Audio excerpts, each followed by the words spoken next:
तिकडे करायला तर दिसाय पाहिजे.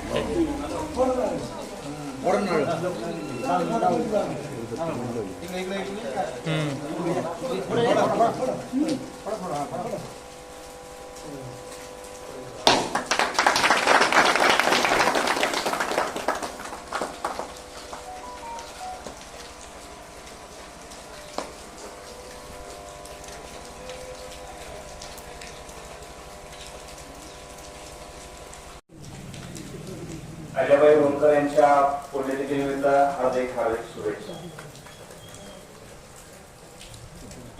राजमाता लोकमाता अहिल्यादेवी होळकर यांची आज पुण्यतिथी. या ठिकाणी आपणास सर्वात आनंदाची गोष्ट म्हणजे त्यांचा जन्म आपल्या गावी झाला आणि या कार्यक्रमासाठी उपस्थित असणारे या ठिकाणी माझे वडील बंधू असतील, लहान बंधू असतील, सर्व ग्रामस्थ बंधूंनो, अहिल्यादेवी होळकर या कशासाठी प्रसिद्ध आहेत तर त्यांनी त्यांच्या आयुष्यामध्ये जे काय लोक उपयोगी, समाज उपयोगी कार्य केली. ज्या काळामध्ये कुठल्याही प्रकारच्या सुख सुविधा नव्हत्या तेव्हा त्यांनी समाजासाठी अनेक ठिकाणी विहिरी बांधल्या, वारवा बांधल्या. ज्या ठिकाणी जाण्यासाठी रस्ते नव्हते त्या ठिकाणी रस्त्यांची सोय केली, पाणवठे बांधले. अशा अनेक असे त्यांनी कार्य केलेले आहेत. यांच्या कार्याचा आढावा फक्त भारतीयांनीच नाही तर परकीय लोकांनी सुद्धा यांच्या कार्याचा आढावा या ठिकाणी घेतलेला आहे. एवढं त्यांचं कार्य, फार महान असं कार्य त्यांनी आपल्या आयुष्यामध्ये केलेलं आहे. त्यांचा त्या फक्त म्हणजे या ठिकाणी एक सामान्य स्त्री न राहता त्यांनी जे काही कार्य केले, महाराजांचे कार्य केले आहे किंवा राणीचे कार्य केले आहे, हे कार्य अतिशय मोलाचं असं कार्य आहे. त्यांच्या अतिशय कठीण प्रसंगी त्यांनी त्यांच्या सासऱ्यांचं निधन झाल्यानंतर, राज्याची धुरा त्यांच्या हाती आल्यानंतर पुण्याच्या पेशाला असं वाटलं की आपण त्यांच्या राज्यावरती स्वारी करावी आणि ते राज्य हस्तगत करावं. तेव्हा त्यांनी न घाबरता त्यांना एवढं सडेतोड उत्तर दिलं की तुम्ही आमच्यावरती स्वारी करा, मी तुमच्याशी लढाई करण्यास सज्ज आहे. पण एवढं लक्षात ठेवा, जर मी तुमचा पराभव केला तर एका स्त्रीनं एका पेशव्याचा पराभव केला याची इतिहासात नोंद होईल, हे लक्षात ठेवा असा त्यांना इशारा दिला. हा इशारा ऐकून पेशवाला जी त्याच्यावरती स्वारी करायची होती ती स्वारी माघार घेतली आणि त्यांचं राज्य त्यांनी त्यांच्या अतिशय आबादित ठेवलं. अशा त्याने अनेक असे समाज कार्य केलेले आहेत. तर या ठिकाणी एवढंच त्यांच्याशी दोन शब्द बोलतो आणि माझं दोन शब्द.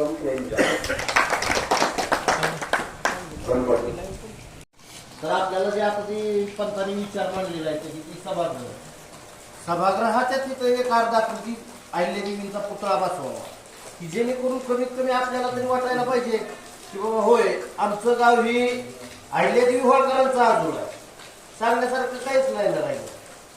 म्हणून बाबा गावातल्या सगळ्यांनी विचार करावा आणि सगळ्यांनी मिळून की त्या सभागृहामध्ये एक अर्धाकृती पुतळा बसवावा आणि तिथलं काहीतरी सुशोभीकरण करायला पाहिजे असं मला वाटतं. पण हे जे पिता आता सध्याच्या परिस्थितीला जर जमलं तर सगळ्यांनी मिळून जर विचार केला तर गोष्ट अवघड नाही, कायच राहणार. तर सगळ्यांनी मिळून तेवढं विचारात घ्यावं. ती जी साफसफाई केलेली आहे दर्शनी भागाला येणार त्या ठिकाणी बांधून करून आपलं काय धंदे व्यवसाय वाढले, साधनं वाढली, सोंगीसारखं आपल्या गावाला थोडस महत्व येईल. 30 शताब्दी वर्षानिमित्त कुठलंही जरा काम करायचं असताना आणि फार सारी व्यापलेलं नाही, त्याच्यामध्ये मार्ग काढण्यासाठी आपण एक 2 पॉईंट सुचवलेला आहे. आता आपण होळकर 30 शताब्दी वर्षानिमित्त केंद्र सरकारनं 15,000 कोटीची तरतूद केलेली. तर त्याच्यातला काय पसापोटा आपल्या गावाला येईल त्याच्यासाठी प्रयत्न करायला पाहिजे. पापनाथ ते येडेश्वरी हा रस्ता जोडला गेला तर नक्कीच पर्यटन वाढेल, त्याच्यासाठी प्रयत्न करायला पाहिजे. ती जी अहिल्यादेवींच्या आजीची समाधी आहे कृष्णाबाईची, ती बी आता पडलेली आहे. तर त्याच्यासाठी बी काहीतरी प्रयत्न करायला पाहिजे. आपलं गाव ही त्याचकालीन आहे. आपल्या भागातली सगळी लोक शूरवीर आहेत आणि हीच लोक जर बघायला गेलं मध्य प्रदेश, राजस्थान, उत्तर प्रदेश या भागात जर गेलं तर बारीक चौकशी केली तर आपल्या एखाद्या भागातले जर बरीच लोक आहेत सगळे आपल्या इकडे जे आडनाव आहे तिकडे पाहायला मिळते. आणि आपले उपोषण करते समाधान पडुळकर आले त्याबद्दल ग्रामस्थांच्या वतीनं मी त्यांचं आभारी आहे. या ठिकाणी जमलेलो आहोत. त्यांनी त्यांच्या जीवनामध्ये जे कार्य केलं पुण्याचे म्हणा असे जे उत्सव या महान पुरुषांचे होते, महान स्त्रियांचे होते, तर का होते आपल्याला सुद्धा या जीवनामध्ये काय जाता येईल का, त्यांच्यासारखं कार्य करता येईल का, हा थोडासा आपल्या मनाला कुठेतरी विचार येऊन जायला हवा आहे. सर्वांनाच हे शक्य नसतं, तर दैविक शक्ती त्याच्यामध्ये असावं लागते. काहीतरी आपल्यामध्ये तशी निर्मिती असली पाहिजे. उपजताच जरी नसली तरी समाजामध्ये वावरताना हे सगळं काय मिळत असतं. घरी उपजताच कुणाच्या घरी काय मिळत नाही. अशा तऱ्हेने हे जीवन घडलेलं असतं, सहवास लाभलेला असतो.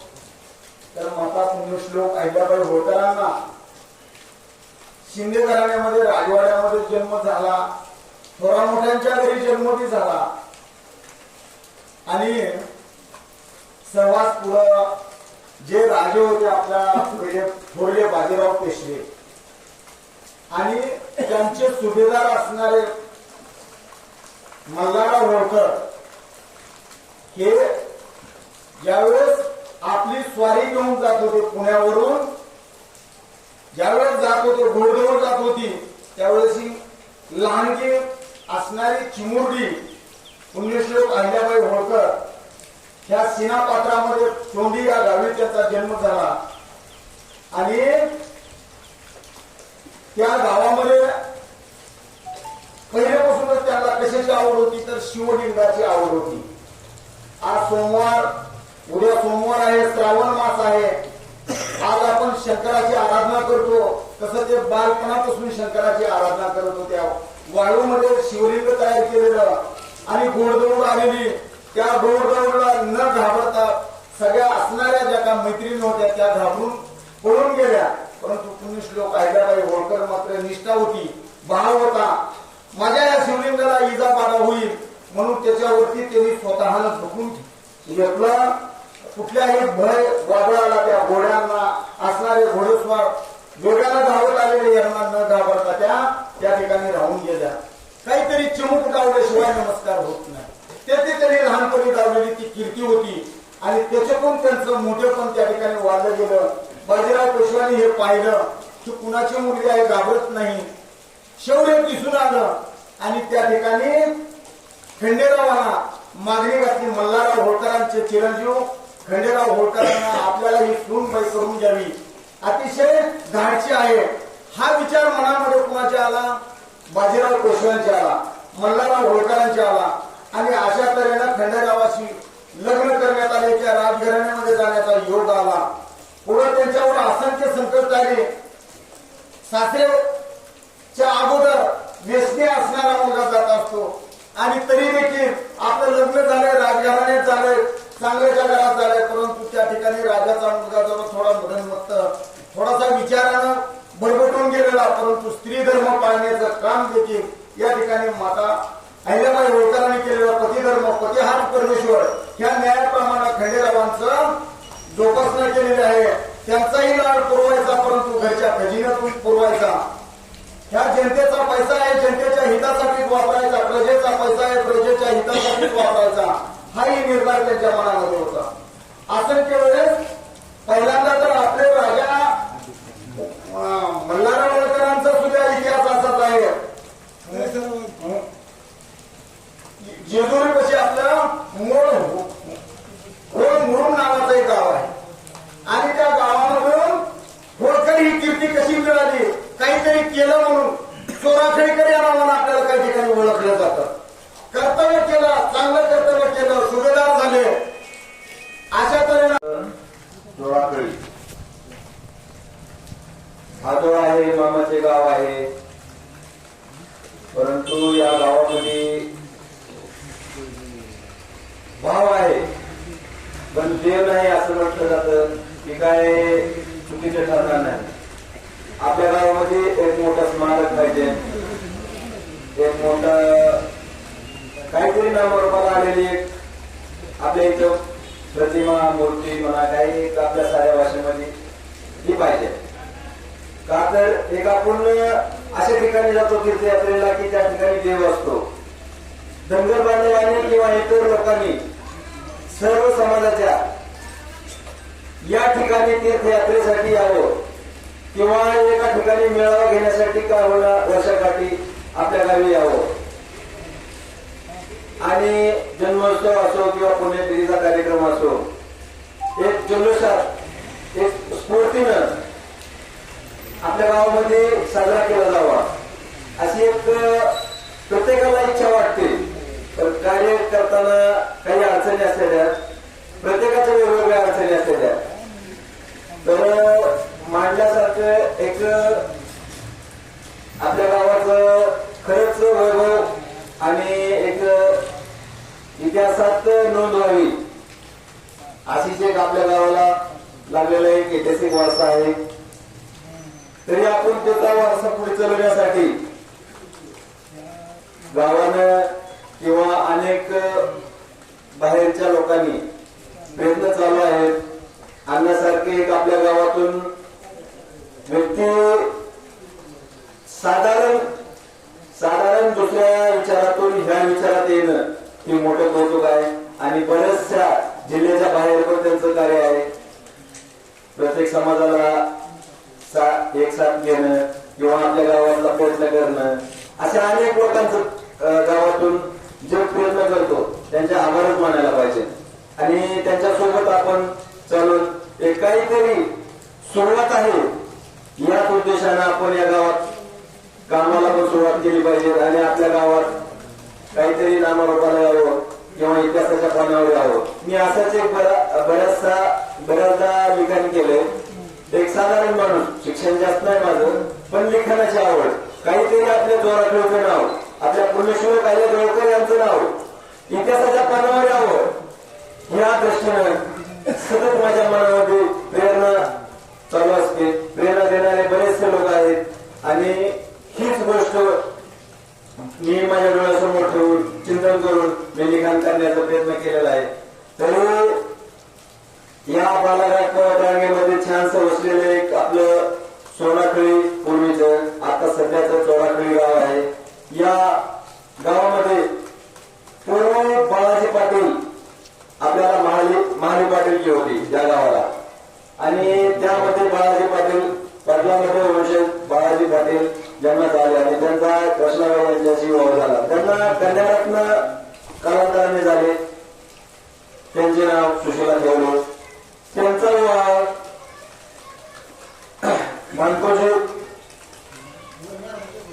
मानकोजी पाटलाशी झाला तोंडी या गावी. त्यांचा संसार सुरू असतानाच कालांतराने त्यांना एक डोहाळे लागले. ही बातमी आपल्या चोराखळी गावास पाटलांच्या घरी येऊन पोहोचली. कळता सर्व गावभर झाली. गावभर होताच गावातील लोकांची तयारी चालू झाली की आता डोहाळे जेवणासाठी आपल्याला तोंडीला जायचं.